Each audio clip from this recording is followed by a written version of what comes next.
Méditation du 7 août. Un nouveau type de perfection. Soyez parfaits tout comme votre Père céleste est parfait. Matthieu 5, verset 48. Dans son sermon le plus important, le sermon sur la montagne, Jésus a été direct et clair. Nous devons être parfaits comme Dieu au ciel est parfait. Depuis lors, de nombreux chrétiens se sont engagés dans cette quête de perfection. Pendant des années, j'ai fait partie de ces chrétiens, mais en même temps, cet ordre m'inquiétait. Cela semblait être un objectif inaccessible. Et chaque fois que j'échouais dans quelque chose, je me sentais encore plus loin d'atteindre la perfection. Mais notre façon de comprendre les paroles de Jésus devient différente si nous regardons attentivement le sermon sur la montagne. Ce faisant, nous remarquerons que l'ordre de Jésus est formulé dans l'amour du prochain. Aimez même mes ennemis et priez pour ceux qui me persécutent. Font de nous les enfants du Père qui fait lever son soleil sur les méchants et sur les bons et fait pleuvoir sur les justes et sur les injustes. Matthieu 5, verset 45. Le problème auquel beaucoup d'entre nous sont confrontés est que nous avons une conception plutôt limitée et partielle de la perfection. Nous sommes tellement préoccupés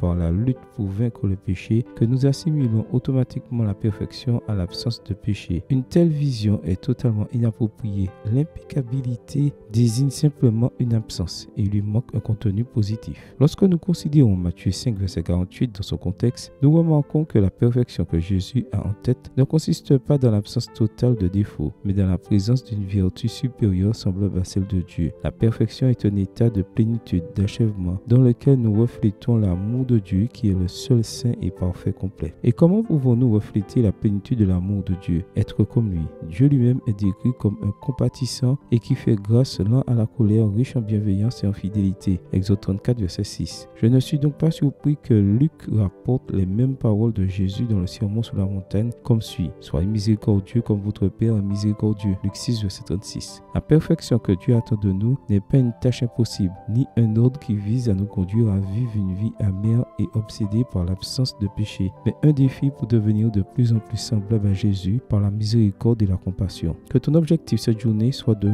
montrer aux autres la miséricorde de Dieu, car c'est en cela que consiste la perfection. Amen. Bonne journée à toi et que le Seigneur te bénisse.